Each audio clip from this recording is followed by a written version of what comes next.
अस्सलाम वालेकुम दोस्तों, कैसे हैं आप लोग। तो आज मैं आपके लिए लेकर आई हूँ एक बड़े ही मज़ेदार रेसिपी जो कि हर एक को पसंद आने वाली है।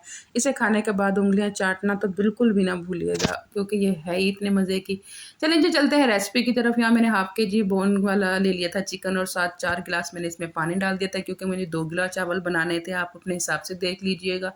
ये 3 गिलास के करीब तकरीबन यखनी बन के तैयार होगी। और यहाँ मैंने खड़े गर्म मसाले डाल देने जिसमें सौंफ, ज़ीरा, इसके पास छोटी मेरे पास थी 3 इलायची, 2 बड़ी इलायची, 1 बादियान, तेज़पात, ये जी डाल दिया था मैंने। और साथ इसमें 1 मीडियम प्याज, 1 लहसुन की गट्ठी और 3 हरी मिर्चें डाल दी थी और 1 हाफ़ टी स्पून मैंने इसमें डाल दिया था नमक का।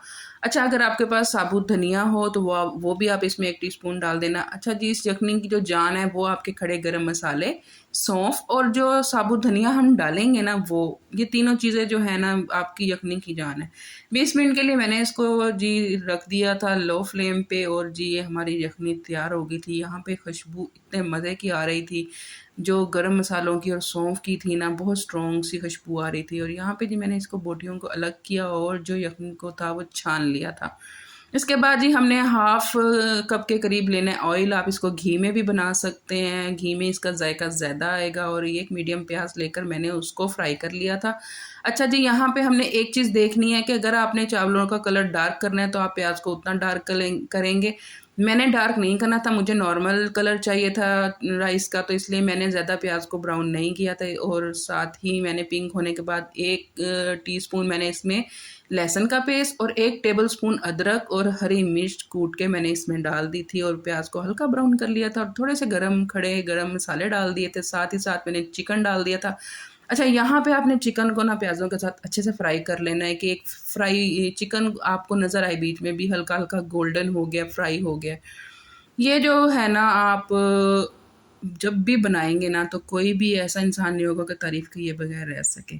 आप बनाइएगा ज़रूर, ये मेरी रेसिपी आप बनाया करें और मुझे ना अपना एक्सपीरियंस ज़रूर बताया करें। अच्छा जी, यहाँ पे मैंने डाला था 1 मीडियम टमाटर, साथ 1 क्यूब मैंने चिकन क्यूब डाल दिया था, हाफ़ टी स्पून मैंने इसमें डाला था धनिया पाउडर, हाफ़ टी स्पून नमक, हाफ़ टी स्पून मैंने कुटी हुई मिर्च डाल दी थी और हाफ़ टी स्पून मैंने काली मिर्च डाल के और थोड़ी-सी यखनी का पानी डाल के इसको मैंने दम दे दिया था। अच्छा, यहाँ पे आपने ना पिसी हुई लाल मिर्च बिल्कुल भी नहीं डालनी, कुटी हुई लाल मिर्च डालनी है। पिसी हुई लाल मिर्च डाल के ना चावलों का रंगत बिल्कुल ख़राब हो जाती है, इसलिए आप कुटी हुई लाल मिर्च डालिएगा या हरी मिर्च और काली मिर्च ज़्यादा डालिएगा। मैं ज़्यादातर हरी मिर्च कोशिश करती हूँ कि चावलों में ज़्यादा डालती हूँ, उसका ज़्यादा अच्छा जायका आता है। यहाँ पे जी मेरा मसाला अच्छे से बन के तैयार था। मैंने फिर यखनी जो मेरी तैयार हुई थी उस चिकन की, वो मैंने डाल दी थी। और जी यहाँ पे मैंने इसको नमक को चख लेना है। नमक तो ठीक था लेकिन मुझे मिर्च थोड़ी कम लगी, वो मैंने थोड़ी-सी और डाल के 2 सेकंड के लिए ना इसको फिर ढक दिया था। और उसके बाद जी हमने आपने जो प्यारे-प्यारे खूबसूरत हाथ हैं और अपने हाथों की मोहब्बत से इन चावलों को उठाना है और इसमें डालना है।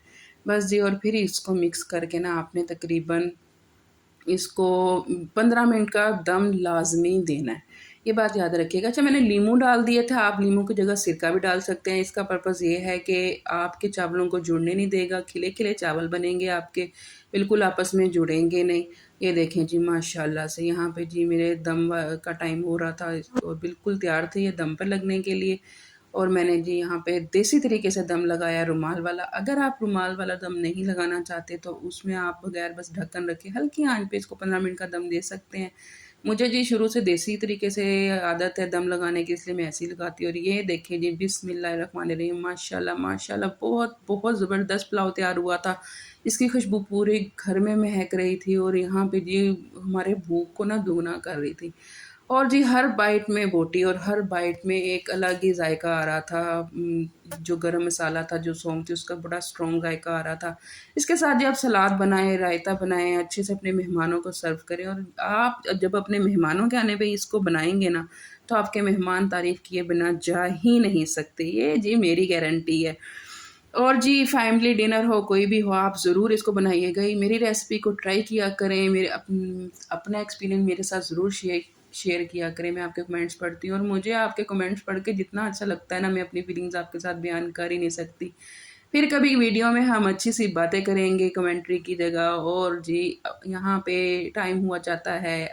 अपना ख़्याल रखिएगा, दुआओं में मुझे याद रखिएगा। ओके जी, अल्लाह हाफ़िज़।